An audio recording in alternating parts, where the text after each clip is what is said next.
Saksakallan gunarnavasya Vande Guru Sri Charanarvindam.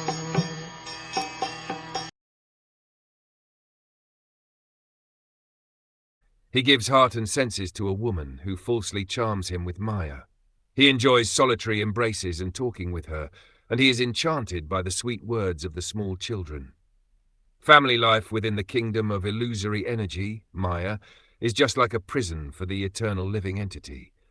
In prison, a prisoner is shackled by iron chains and iron bars. Similarly, a conditioned soul is shackled by the charming beauty of a woman, by her solitary embraces and talks of so-called love, and by the sweet words of his small children. Thus he forgets his real identity. In this verse, the words strinam asatinam indicate that womanly love is just to agitate the mind of man. Actually, in the material world there is no love. Both the woman and the man are interested in their sense gratification.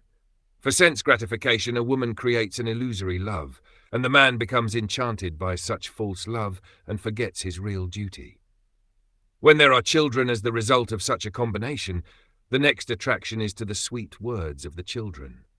The love of the woman at home and the talk of the children make one a secure prisoner, and thus he cannot leave his home.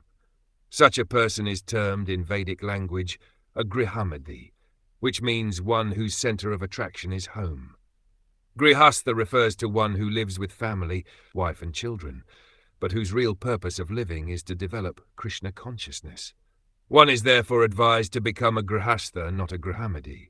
The grihastha's concern is to get out of the family life created by illusion and enter into real family life with Krishna, whereas the grihamadi's business is to repeatedly chain himself to so-called family life in one life after another and perpetually remain in the darkness of Maya.